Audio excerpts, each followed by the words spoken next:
चलाते हैं तो इस निसान मैग्नाइट को। बढ़िया एनिमेशन आता है मैग्नाइट का and you have to put in D. इनके बारे में बात करूंगा क्या क्या मोड्स है।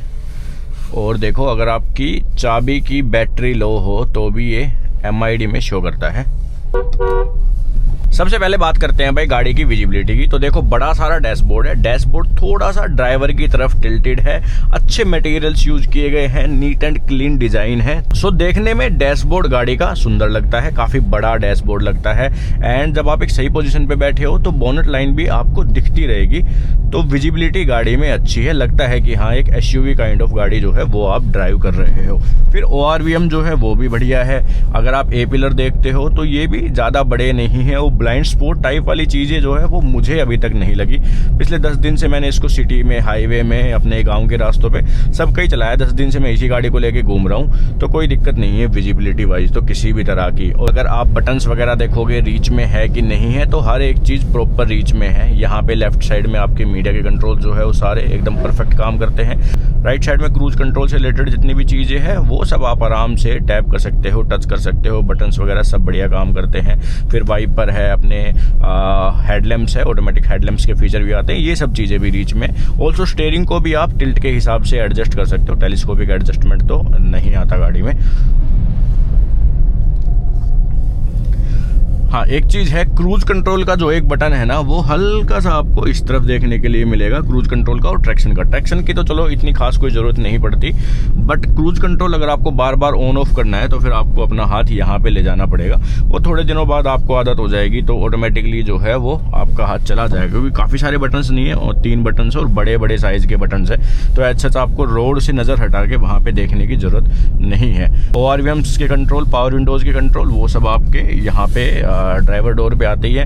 ORVMs के कंट्रोल ना इसी जगह पे मुझे सबसे ज्यादा पसंद आते हैं। टिपिकल मारुति की गाड़ी वाले जो कंट्रोल है वो सबसे बढ़िया लगते हैं, जॉयस्टिक वाले। बट ये वाले बच्चे लेफ्ट के लिए आपको लेफ्ट करना है, राइट के लिए राइट करना है और आराम से आप इनको टॉगल कर सकते हो। एंड फोल्ड अनफोल्ड के फीचर भी आते हैं। हालांकि लॉक अनलॉक पे ये ORVM फोल्ड नहीं होते, बट अगर आप करना चाहो तो अंदर आपके पास ऑप्शन है, आप वहां से कर सकते हो। ओके अभी सुबह सुबह अच्छी खासी बारिश हो गई और जो रास्ता कल तक एकदम सूखा पड़ा था वहाँ अब जगह जगह जो है वो पानी भर गया है। बट टेंशन लेने की कोई जरूरत नहीं है। आज मैंने सुबह सुबह एक रील भी डाली है निसान मैग्नाइट की कि ग्राउंड क्लियरेंस ना काफी अच्छा है। 205 mm का ग्राउंड क्लियरेंस है। इस सेगमेंट में आई थिंक कोई भी गाड़ी जो है वो आपको इतना ग्राउंड क्लियरेंस ऑफर नहीं करती। अगर आप देखते हो तो ब्रेजा 200 mm के अराउंड जो है वो देती है और बाकी ये सोनेट वगैरह जो है वो भी 200 के समथिंग ही ग्राउंड क्लियरेंस जो है वो प्रोवाइड करती है। तो ये एक अच्छा ग्राउंड क्लियरेंस है इस गाड़ी का।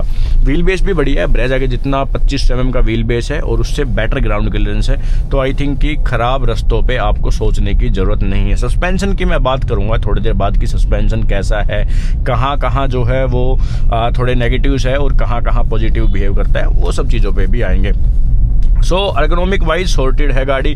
टच स्क्रीन का हालांकि ज़्यादा कोई काम नहीं है क्योंकि इसके अंदर ज़्यादा कोई फंक्शनैलिटी आती नहीं है। एक चीज़ अच्छी क्या है कि एंड्रॉयड ऑटो, एप्पल कारप्ले आपका यहाँ पे वायरलेस चल जाता है तो फिर कोई दिक्कत नहीं है। फिर आपको ये थीम वगैरह जो है वो बुरा नहीं लगेगा क्योंकि एप्पल कारप्ले का अपना खुद का थीम आ जाएगा और वो सुंदर लगता है। कुछ टच बटन्स जो है वो यहाँ पे है तो अगर आपको टॉगल करना हो तो वहाँ से कर सकते हो। मोस्टली तो आपको वॉल्यूम वगैरह के लिए ही चाहिए और वो सब आपके स्टीयरिंग माउंटेड कंट्रोल जो है वो यहाँ पे हो ही जाते हैं। तो मैं कोई ज़्यादा टच स्क्रीन्स को यूज़ नहीं करता। मुझे बस इतना है कि एप्पल कारप्ले चल जाए, उसमें अपना एप्पल कारप्ले वायरलेस चल जाए और उसमें अपना मैप चल जाए, बस इतना ही है भाई मुझे तो इसकी ज़रूरत। उससे ज़्यादा मुझे कोई ज़रूरत नहीं है। ना मुझे खड़ी गाड़ी में कोई वीडियो देखनी है, इतना टाइम नहीं होता, और ना ही मुझे कोई चलती गाड़ी में वीडियो देखने का कोई शौक है। तो ये अपने लिए काम कर देता है। बट हाँ सेगमेंट के हिसाब से ये है कि ये उतनी बेहतरीन स्क्रीन जो है वो आपको फील नहीं होती। कैमराज भी आते हैं, 360 डिग्री कैमरा के फीचर आते हैं। अभी गाड़ी अपनी स्पीड में है, थोड़ी देर बाद कहीं हम रुकेंगे तो मैं आपको कैमरा की क्वालिटी भी चेक करवाऊंगा। ओके डिसेंट कैमरा है। सेगमेंट के सबसे बढ़िया कैमराज नहीं है। तो इस गाड़ी में फिर क्या है सेगमेंट की सबसे बढ़िया चीज है इस गाड़ी का engine and gear box. Engine आता है 1 लीटर का टर्बोचार्ज इंजन। अगर आप ऊपर के वेरिएंट खरीदते हो। ऑल्सो अगर आप बेस वेरिएंट्स की तरफ जाते हो तो वहाँ पे 1 लीटर का नेचुरल एस्पिरेट भी आपको मिलता है।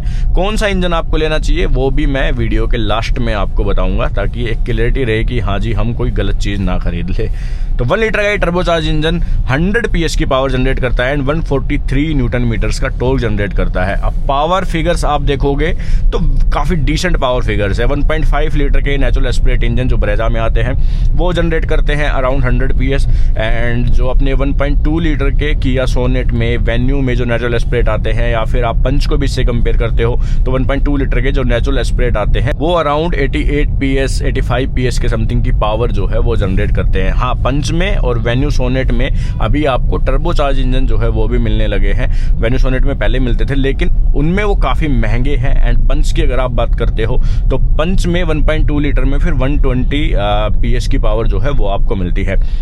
But body to weight ratio में अगर आप जाओगे ना तो फिर कहीं ना कहीं मैग्नाइट काफ़ी कड़ी टक्कर पंच को देती है पावर फिगर्स में। बट फिर सारी बात आ जाती है गियर बॉक्स पे। इस गाड़ी में मिलता है CVT।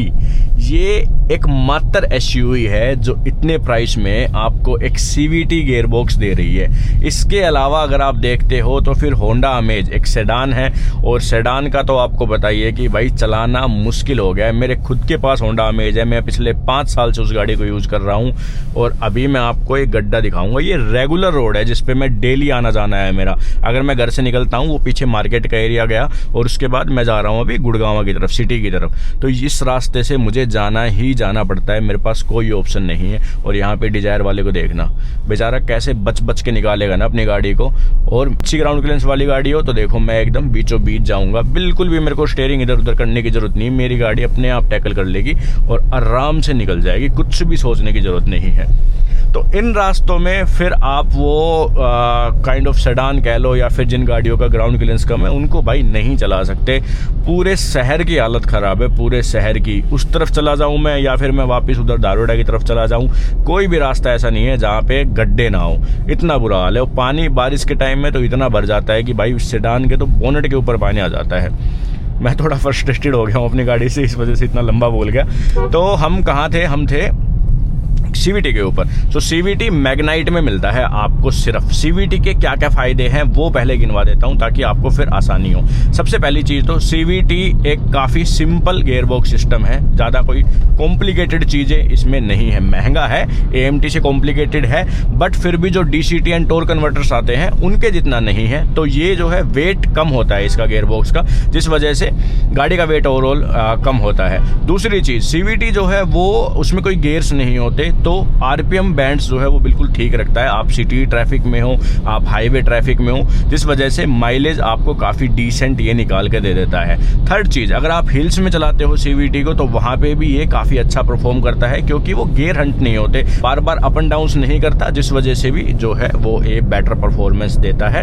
एंड लास्ट चीज़, ये चलाने में काफ़ी स्मूथ है। आप CVT को भगाओगे आपको पता ही नहीं चलेगा कि कब गियर चेंज हो रहे हैं और कब गियर अप हो रहे हैं और कब गियर लो हो रहे हैं, तो वो एक अच्छी चीज है।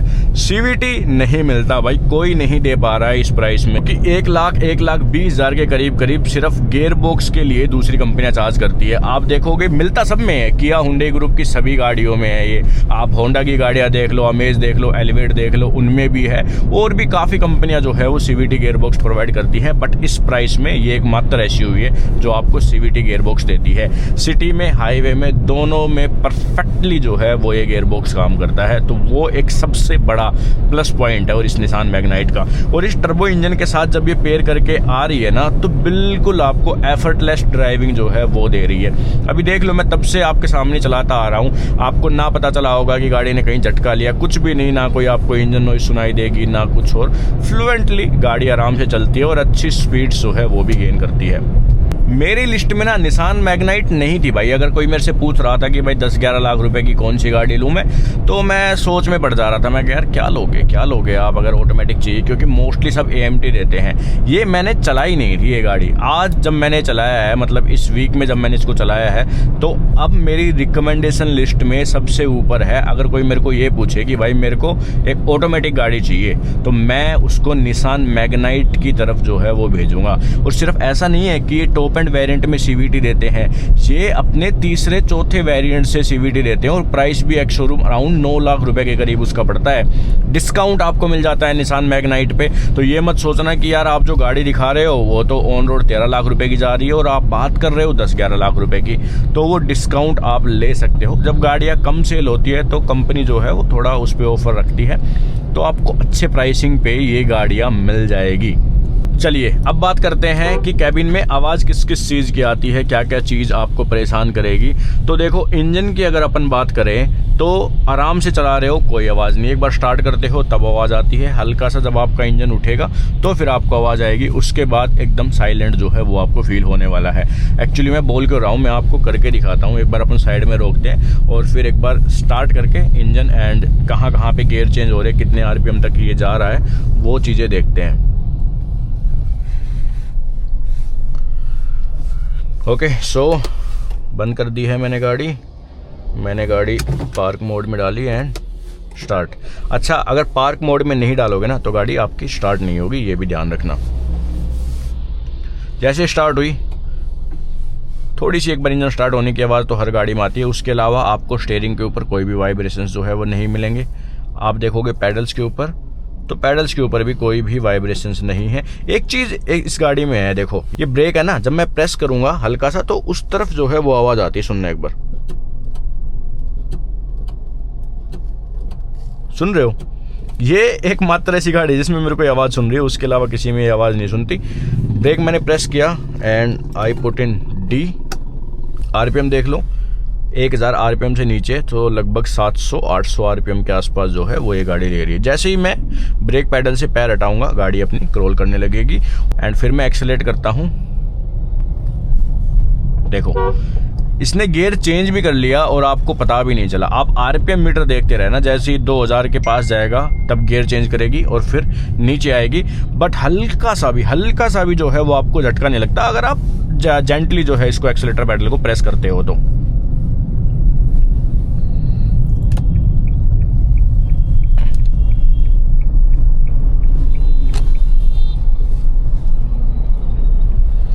थ्री 360 कैमराज है, लेकिन कोई ब्लाइंड स्पॉट मॉनिटरिंग वाले फीचर जो है वो सब चीजें इसमें नहीं आती। अब देखना, देखो, देख रहे हो वो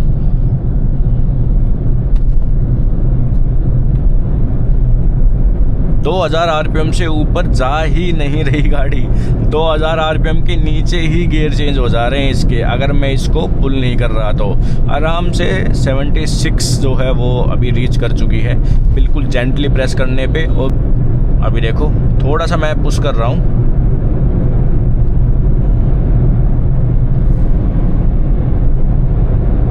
वाओ, देखो जाके 100 पे 3000 RPM और 100 की स्पीड के बाद इसने जो है वो गियर अप किया।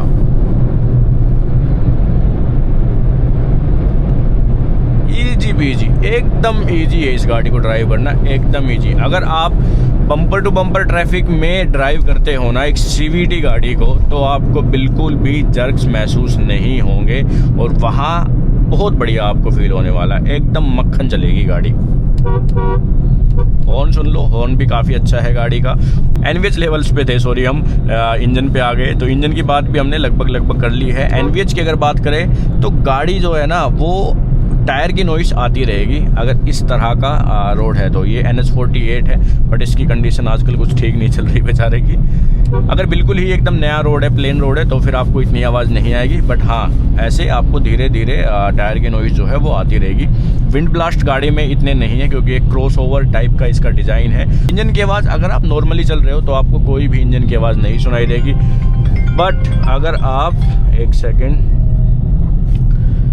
अगर आप पुल करोगे ना गाड़ी को तो फिर आपको इंजन की आवाज़ सुनाई देगी, पता चलेगा कि हाँ एक 3 सिलेंडर इंजन को आप पुश कर रहे हो। बट काफ़ी स्पोर्टी सी साउंड निकालता है, ऐसा नहीं लगता कि भाई इंजन पे जोर पड़ रहा है, इंजन स्ट्रगल कर रहा है, वो वाली आवाज़ नहीं है। अच्छी मतलब स्पोर्टी साउंड आपको फील होने वाली है। अगर आप पुल करना चाहते हो ईजिली आप इस गाड़ी को पुल कर सकते हो। थोड़ा सा अगर मेरे को जगह मिले तो फिर मैं आपको, ये देखो, जब एक बार आप पुल करने की कोशिश करते हो ना, एक्सीलेटर पैडल पे प्रेस करते हो तो हल्का सा एक बार वो जो गियर डाउन वाली फील है ना, वो हल्की सी लेके फिर अप करती है। देखना, ये देखो, बिल्कुल हल्की सी। अगर आप यही चीज़ AMTs के साथ, AT के साथ करोगे ना, तो आपको अच्छे से पता चलेगा और पूरा आपको डिले आएगा। CVTs में वो चीज़ आपको नहीं मिलती। बाउंसी राइड्स, सस्पेंशन की तरफ भी आएंगे थोड़ा सा। सो ये देखो, अभी 110, 112 पे थी और 3000 RPM जो है वो ये कंज्यूम कर रही थी। देखो, एक बार हल्का सा वो आता है और फिर RPM पुश कर जाता है अपना। गाड़ी बड़ी लगती है भाई, एक SUV वाली फील आती है। लगता है कि एक बड़ी गाड़ी आप चला रहे हो, कोई साइड से गाड़ी जाती है तो हाँ, एक लगता है बराबर में बैठे हुए हो उसके। तो वो वाली फील कहीं ना कहीं मुझे बड़ी पसंद आती है। स्कॉर्पियो वगैरह जितनी भी गाड़ियाँ हैं, आप स्कॉर्पियो से मैं इसको कंपेयर नहीं कर रहा हूँ, मैं बता रहा हूँ जस्ट कि स्कॉर्पियो वगैरह में जब आप बैठते हो ना गाड़ी की सीट पर, तो लगता है कि हाँ जी, एक कमांडिंग पोजिशन में बैठे हुए हो और एक वो रोब वाली फील आती है। ड्राइविंग भाई काफ़ी स्मूथ है इसकी, काफ़ी स्मूथ है बिल्कुल। आपको मैं एक बार चला के देखो। बस मैं तो ये कहूँगा कि अगर आप एक 10 लाख रुपए तक की गाड़ी ले रहे हो ना, तो एक बार आप इस गाड़ी को भी चला के देखो, अगर आपको ऑटोमेटिक गियरबॉक्स चाहिए तो। सी आराम से जाती है, आराम से। और ये इसकी फुल पावर नहीं है, ये अभी स्पोर्ट्स मोड में नहीं है ये गाड़ी। इसका स्पोर्ट्स मोड का बटन इतना छुपा के दिया है निसान ने, पता नहीं ये चाहते हैं कि शायद उसको कोई लगाए ही ना। तो ये जो CVT गियरबॉक्स है ना, इसके नीचे की तरफ आपको बटन मिलता है और जब आप उसको प्रेस कर देते हो तो फिर स्पोर्ट्स मोड लिखा जाता है। एंड जहाँ ये गाड़ी 2000 RPM ले रही थी, आप देखो अभी डायरेक्ट 1000 RPM जो है इसने अप कर दिए हैं। ये तैयार है कि जैसे ही मैं एक्सीलेटर पेडल प्रेस करूँगा, ये गाड़ी जो है फिर अपनी भागेगी। एक एक्सीडेंट हो गया है डिजायर का। चलो ये देखो अब। हाँ, बॉडी रोल इस गाड़ी में है, ये मुझे हल्का सा नेगेटिव इसका लगा। जब भी आप इसको लेन चेंज करते हो या फिर आप कोई टर्न लेते हो तो गाड़ी बॉडी रोल शो करती है। अब बॉडी रोल होने की वजह वही है कि गाड़ी ऊंची है, ग्राउंड क्लियरेंस ज़्यादा है, इस वजह से बॉडी रोल कहीं ना कहीं आपको फील होने वाला है।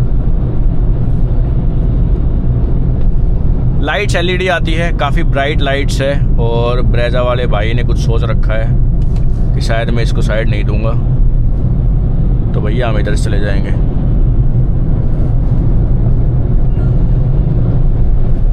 टॉप लाइन में पता नहीं यार लोग क्यों है इतना धीमे धीमे चलते रहते हैं। इतना तो रोड पे गाड़ी चला रहे हो, पता होना चाहिए कि टॉप लाइन छोड़ के चलनी है, बट नहीं, फिर भी ट्रक वाले, टेम्पो वाले, बाइक वाले, स्लो स्पीड वाले सब चलते हैं भाई टॉप लाइन में ही।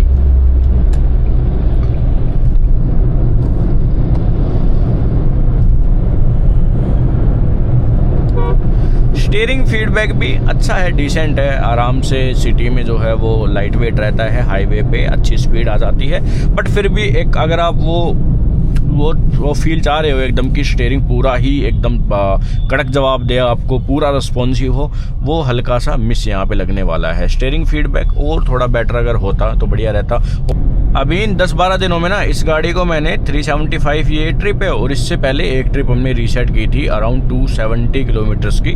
तो लगभग ये मान लो कि 650-700 किलोमीटर के आसपास चला लिया है। जिस दिन वीडियो करेंगे ना उस दिन तो सबसे ज़्यादा कॉल आएंगे। मैं इस रास्ते पे आया हूँ 0 to 100, एक बार आपको करके दिखाऊंगा कितने सेकंड में रीच करती है। और 0 to 100 मेन चीज़ नहीं है, मेन चीज़ है ब्रेकिंग, क्योंकि मुझे इसके ब्रेक्स पे बात करनी है। Let's go. स्पोर्ट्स मोड में मैंने गाड़ी लगा दी है and left foot on the brake and right foot on the accelerator.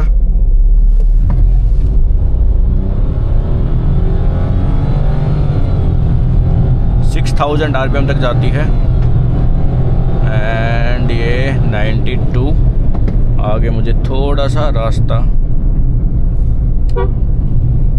ठीक नहीं लग रहा।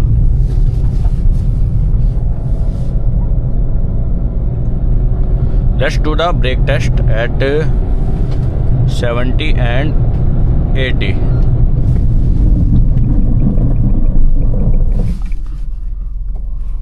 ओके सो ठीक थे ब्रेक। हल्की सी गाड़ी जो है वो लेफ्ट साइड में घूम गई, उसके अलावा तो कोई मेजर दिक्कत नहीं है।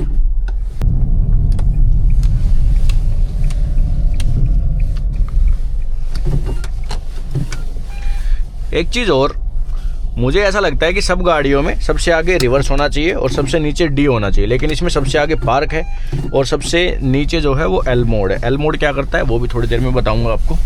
तो डी मोड और आर मोड में शिफ्ट करते टाइम थोड़ा सा एक वो रहता है कि कई बार पार्क में चली जा रही है या फिर कई बार न्यूट्रल में ही आ जा रही है, देखना पड़ रहा है यहाँ MID में। Let's go. काफ़ी ज़्यादा जो है रबड़ बैंड इफेक्ट आता है CVT का, जिस वजह से गाड़ी काफ़ी ज़्यादा खिंचती है। देखो इसके ब्रेक बाइट्स पता है कैसे हैं, अगर आप धीरे धीरे ब्रेक लगाओगे ना तो गाड़ी रुकेगी नहीं है। जैसे हम नॉर्मली जो है ब्रेक लगाते हैं ना, तो ये लेफ्ट को राइट को भागेगी और गाड़ी जो है वो स्टेबल नहीं रहती अगर आप बिल्कुल ही लाइटली ब्रेक पे प्रेस करते करते करते ऐसे रहोगे तो। बट जब आप एकदम से पूरा प्रेस करोगे तो फिर ब्रेक बाइट्स अच्छी निकल के आती है। बट वो धीरे धीरे वाले में आपको लगेगा कि गाड़ी के ब्रेक काफ़ी कमज़ोर है, ठीक है, तो वो कॉन्फिडेंस वहाँ पे कम हो जाता है, थोड़ा लूज होता है confidence. Let's do a quick 0 to 100 and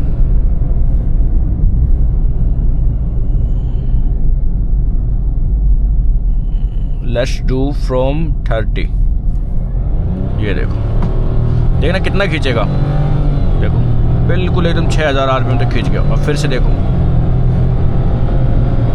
तो CVT यही है, 100 चली गई आराम से। और बातों बातों में यू टर्न छोड़ के मैं आ गया आगे। अच्छा, अब एल मोड का आपको यूज़ बताता हूँ। तो एल मोड बेसिकली क्या है कि लोअर गियर्स में रखेगा, लोअर गियर्स यानी कि हाई RPM पे रखेगा आपकी गाड़ी को, इस वजह से टॉर्क ज़्यादा मिलेगा। अभी देखो मैं 48 पे हूँ, RPM आप देखोगे यहाँ पे तो RPM देखोगे आप तो 2000 RPM के पास है। बट जैसे ही मैं इसको एल में पुश करूँगा, ये देख लो एकदम से RPM कहाँ चले गए मेरे, 3000 RPM के आसपास जो है वो चले गए हैं। और जैसे ही मैं फिर डी में पुश करूँगा फिर से जो है वो लोअर RPMs हो गए। तो अगर आप कोई स्टीव इंक्लाइन कर रहे हो, आपकी गाड़ी लोड है और आपको लग रहा है कि इंजन स्ट्रगल कर रहा है, तो आपके एल मोड काम आएगा। अगर आप मड वगैरह में जा रहे हो या फिर कोई रेत के टीले हो, ऐसे थोड़े कच्चे रास्ते हो, वहाँ पे एल मोड का यूज़ करके आपकी गाड़ी ईजिली निकल जाएगी। अगर कोई फस्ती वस्ती या फिर आपको लग रहा है कि स्ट्रगल कर रही है, तो ये काम होता है एल मोड का। Let's go.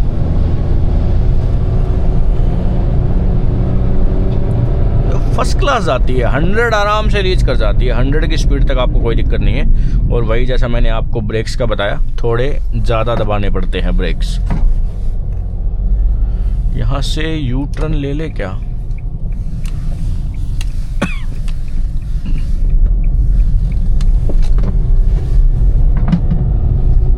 थोड़ा सा एक बार टर्न करते हो ना आप, तब भी स्टीयरिंग को पूरा होल्ड करके आपको रखना पड़ेगा।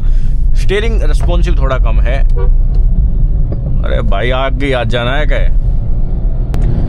अब बात आती है लास्ट की, राइड क्वालिटी कैसी है, सस्पेंशन कैसा है। सस्पेंशन से सिर्फ एक ही शिकायत है मुझे कि अगर कोई बड़ा पोर्ट होल आता है, गाड़ी एकदम झटके से जाती है तो आवाज़ आती है सस्पेंशन में। अंदर राइड क्वालिटी अच्छी है, अंदर बैठे लोगों को खड्डा महसूस कम होता है, बस सिर्फ वो आवाज़ है ना वो आती है सस्पेंशन की। मैं आपको टेस्ट करके भी दिखाऊंगा, कोई गड्ढा आने तो सुनाऊंगा कि कैसी क्या आवाज़ आ रही है। उसके अलावा कोई दिक्कत नहीं है। जो ऊबड़ खाबड़ रास्ते हैं उन पे कोई दिक्कत नहीं है, आराम से गाड़ी जाती है मक्खन। आपको कॉन्फिडेंस आएगा भगाने का कि हाँ जी भगा के ले चलो, कोई समस्या नहीं आएगी कैसी भी। अब ये जिस जगह पे हम, ये गुड़गांव का एकदम पोर्श इलाका है। सामने आप हयात होटल देख सकते हो, लेफ्ट साइड में जितने भी ये सोसाइटी वगैरह है ना, फ्लैट्स के रेट 4-4, 5-5 करोड़ है। और यहाँ से एक सेडान निकालना महाभारत है। कोई गाड़ी है मेरे आगे पीछे, कोई होती तो मैं आपको अभी दिखाता बेचारा कैसे घुमा घुमा के निकालेगा, जबकि हम अपनी गाड़ी को कहीं से भी लेके जा सकते हैं। देख रहे हो क्या है हालत।